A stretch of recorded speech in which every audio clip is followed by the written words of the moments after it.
Hello and welcome to ADHD Fest, the podcast all about adult ADHD with a little bit of law of attraction and self-development thrown in there. I am your host, Tara Pratt, and today we are diving into a topic that is close to my heart.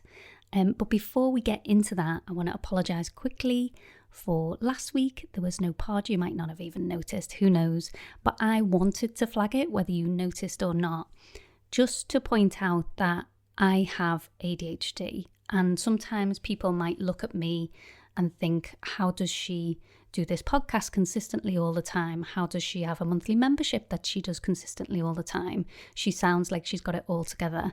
So this is just to raise the fact that I don't. I really don't. There was no reason for me to miss the podcast last week.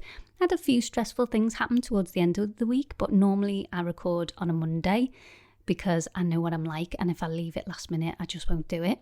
So normally I record Monday, latest Tuesday if I can't get it done on the Monday, and then it's out every week for Friday. But last week I just wasn't feeling it. I could not get into it, and the ADHD took over. Nothing bad's happening. I'm not particularly stressed. Well, I am stressed, but not over anything. There's no reason, if you know what I mean, other than ADHD. So I just wanted to flag right at the start of the episode that this is the reality of ADHD. And it doesn't mean that I can't have a podcast because I'm not always consistent with it. It doesn't mean that I can't build a business because ADHD takes over sometimes. It just means I'm at a little bit of a disadvantage to a neurotypical person that could do this more. I suppose the word is professionally, but I do think I'm quite professional. It's just when the ADHD hits, I can't be consistently professional. And that is, that's ADHD. It is what it is. And it's better to accept it than to feel like a failure or be like, God, I'm so unprofessional. I'm embarrassed. I'm not embarrassed about it at all. I mean, it helps a lot for me because my whole business is around ADHD. So I know if anyone gets it, you do. You absolutely understand what I'm talking about. But even if I was speaking to a neurotypical, I'm at the point now, luckily, and it's not always like this every day because it depends what mood you're in, but luckily the majority of the time, I don't need a neurotypical to understand my ADHD. I understand it, and I know that it's nothing to do with me. It's completely neutral, and it just is what it is. So if they don't get it, that's fine. I know that I'm not lazy. I know that I'm not unprofessional. I just have ADHD. So that has nothing to do with today's topic. Well, actually, I suppose it does. So today's topic is about knowing your authentic self. And this is not just about masking. It includes masking, but actually it's on a deeper level. So have you ever felt like you don't fully know yourself, or you've lost parts of who you are over the years? We're talking about what it really means to be yourself when you are neurodivergent, because let's be honest, that is not always straightforward. Sometimes we try and separate, especially in the early days when you just discover your neurodivergence or ADHD, we try and separate the two. We're like, okay, so what are the parts of me that are ADHD? What are the symptoms of that? And what is me? What is my personality? And it's not that straightforward. Grab a cup of something cozy and let's just dive into the episode because I'm going to spill only beans in the intro. So firstly, I would like to say, no matter who you are, your identity is always evolving.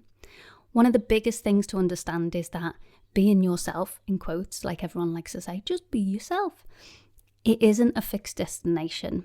It's absolutely a journey. And I know that sounds corny, but it is. You shouldn't be the same person you were 5 years ago. You shouldn't be the same person you were 10 years ago. You might be in a very similar circumstance. It might look like your life hasn't moved on, but actually who you are inside is constantly evolving, shifting and growing as you move through the different stages of your life and as you gain more knowledge on your journey. So while some of your core values and traits might remain the same, like my core value has always been spirituality. I've always had a sense of spirituality. That's never left me and it's been there from birth. Whether that will change in the future, I don't know, but we're at 38 years now, so I'm assuming not. That's a core value of mine. Kindness is a core value of mine. I don't think it's anyone's core value to be mean, but maybe you care less about kindness. You care more about, I'm here to live one life and I'm going to live it, and it doesn't matter if other people get hurt on the way because we're all in a rat race type of thing. That's not my mindset. My mindset is kindness first. So these core values and traits, they might remain the same. A lot of the time, the way you express yourself can change depending on your experience. For example, becoming a parent. I am a completely different person pre my son to post. I'm just not the same woman.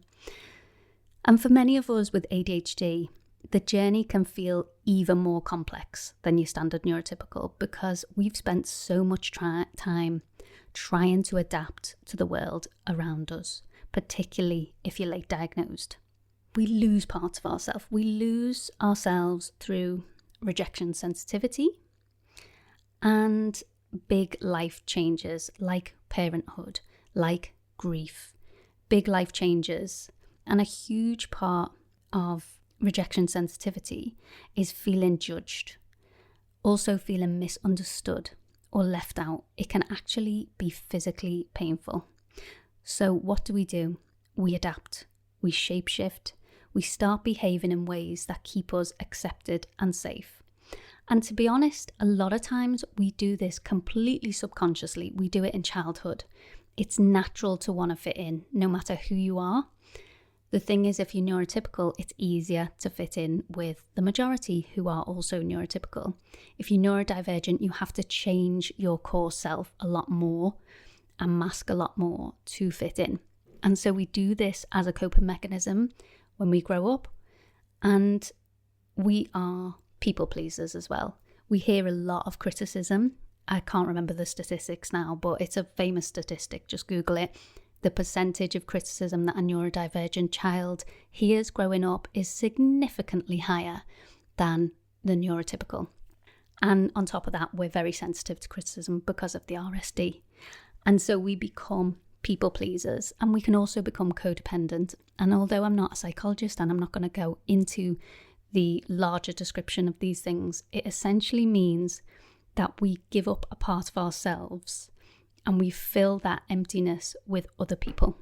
We get interested in other people. We are helpful. We are likable. We mold ourselves. We're chameleons. We can have fun with anyone. I can get on with anyone if I put enough effort into it. I can make them feel comfortable, which in turn makes me feel comfortable because they're reflecting to me my worth.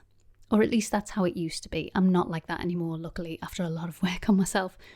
But we lose ourselves in that way.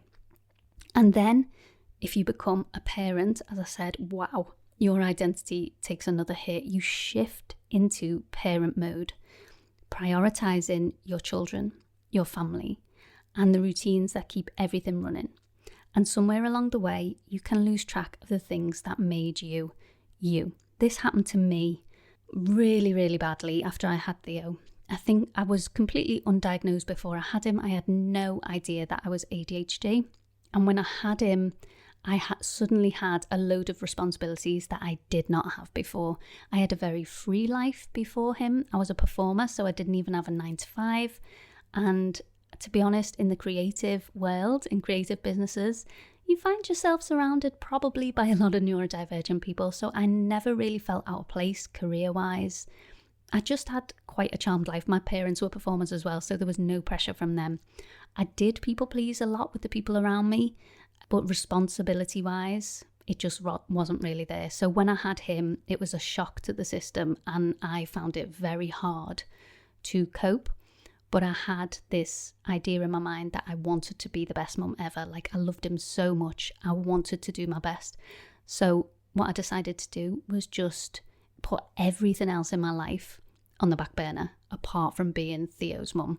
Like, that was my role. That was who I was, Theo's mum. Forget Tara. She doesn't exist anymore. She is now Theo's mum. And not that I regret that, because I want to do the best for my son, but it's not healthy, and long term it doesn't work. Yes, when you're in the newborn stages, you do kind of have to put everything on the back burner. But when it came to the point where actually you didn't need me as much, like obviously your kids need you your whole life, but not as much as in that newborn phase where they are attached to you physically, I didn't know who I was. I didn't know how to dress because I'd just been in like t-shirts and pajamas every day or whatever was comfortable. I didn't know what I wanted to do. I just lost myself completely. And this can also happen after a traumatic event. So if you lose someone very close to you or there's some big crisis, you can really lose yourself because the grief can take over you. You become obsessed with that event, which is a completely natural and valid thing to do. And you don't carry on doing those things that are a part of you. And when you come out of that fog, it's really hard to remember, okay, what makes me happy? What makes me me? So can you relate to any of this? Have you ever looked at your hobbies or your interests? Maybe you haven't even got any hobbies or interests at the moment. I know that happened to me once I came out of the fog of motherhood. Maybe even your personality. And you've wondered, wait, do I actually like this? Or did I just learn to like it because I fit the role I was playing? It's a good question to ask yourself. Do you actually like this? And next, we move on to masking. So many of us with ADHD, in fact, I'm going to go out on a limb and I'm going to say everyone with ADHD becomes a master at masking. We learn to play roles. We're either the responsible one, the funny one, the people pleaser, the overachiever. I think I have been all four of those, particularly in my teens and 20s. And because of that, we lose touch with what actually makes us happy. But here's the truth, uncovering your real self isn't about fixing who you used to be. You weren't being fake before when you were all of these things, the achiever, the funny one. You weren't lying. You were surviving in the ways that you knew how, and it was completely subconscious. You weren't actively lying. You were just trying to be yourself, as people say. You just didn't understand what yourself was. And now you're just becoming more aware of who you really are underneath it all. And the process of rediscovering yourself isn't about adding anything new. We don't want to put more on our plate or suddenly become this new person. It's about reclaiming the parts of yourself that you abandoned, and you might not know what they are. You might have no idea. This was me. It's the interest that you gave up because someone told you they were silly, or you felt it was implied. The personality traits that you pushed down to fit in, and the dreams that you let go of because they didn't seem realistic. So I'll give you an example for me. I was a nan kid. And if you don't know what that is, it's a kid that spends a lot of time with their grandparents. For me, it was my nan. And I ended up doing a lot of nan hobbies. So she taught me how to knit. She taught me how to crochet. We had a button collection together that I absolutely loved. Just lots of nana things. We played cards, did puzzles. She also was the one that got me into spirituality. And this is when I was quite young. I think probably about 6 or 7, I stopped going around to her house as much, and she just used to come and babysit. So I didn't do as many nan things. And I also started to become too cool. Now, when I initially asked myself this question of what interests have I dropped, I couldn't think of any. I was just like, there's nothing. Like as a kid, I remember that I absolutely loved that I don't do now. Like I used to dance and I still do like Zumba now. There just wasn't anything I could think of. It had just been erased from my mind that I used to do those things with my nan. And then it just suddenly came to me one day and I was like, oh yeah, I used to do knitting and sewing, blah, blah, blah. I tell you what it was. I saw a video on TikTok of someone crocheting and I was like, actually, God, it's been years since I did anything like that. I just got myself some wool. I got some crochet needle and I thought I'll just give it a go. I was ill with COVID one day and I thought I'll just give it a go again. And I honestly loved it. Immediately loved it. And what I hadn't realised was at some point I'd gotten the message, I don't even know where from. But at some point I'd gotten the message that crochet was not cool. Knitting was not cool. It wasn't something to show off to other people. It was a nan thing to do. It was boring. It wasn't fun. Fun was jokes. Fun was dancing. Fun was going out with your mates.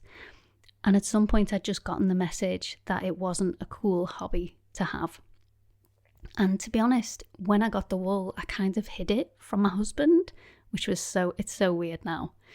In the end, I said to him, oh yeah, I'm starting a bit of crochet. And he was like, oh, that's cool. And I was like, oh, I was embarrassed still. He was like, why? I was like, I don't know. You've never made me feel like it's an embarrassing thing to do. I feel embarrassed. So obviously I've gotten that message at some point and just believed it my whole life.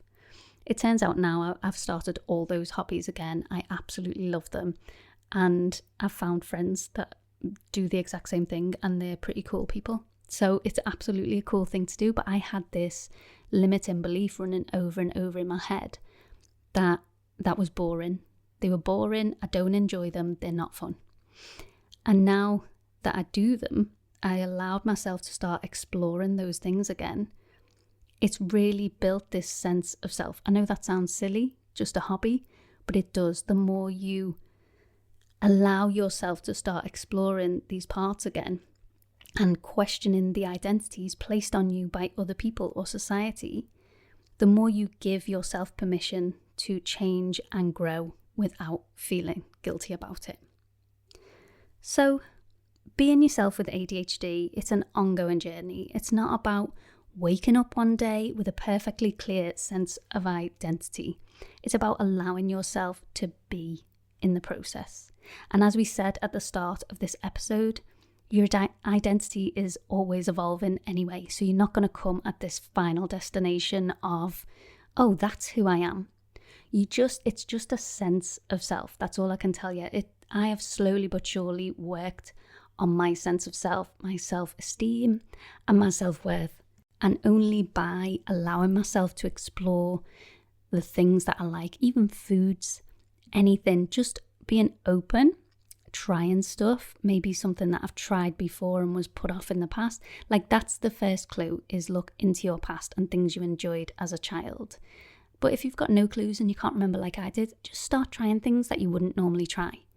And just do it once. Nothing illegal. Don't be doing anything illegal. I might say so, disclaimer. But just give things a try that are a little bit outside your comfort zone. Not stressful, but just you might enjoy. If you don't enjoy it, never do it again. But this week, I'm challenging you to ask yourself, what is one part of me that I've abandoned and I want to reconnect with? It could be a hobby, a way of dressing, a dream, or even just an aspect of your personality. You don't have to tell anyone you're doing this. And remember, who you were before wasn't wrong or fake. You were just doing your best with the awareness that you had at the time. And now you have the freedom to step even more fully into who you truly are. And honestly, it's the quickest way to happiness. So thank you for tuning into today's episode of ADHD Fest. I hope this resonated with you. And if it did, let me know. Take a little screenshot of the episode and share it on Instagram and tag me at ADHD Fest, and I'll try and share as many as I can, or share it with a friend who might need to hear it. And if you haven't yet, don't forget to hit follow and rate the podcast and never miss an episode. So I'll leave all my usual links down below for the things that I use and love and you might like to try. But until next time, keep being your wonderful, evolving ADHD self. See you next week. Bye.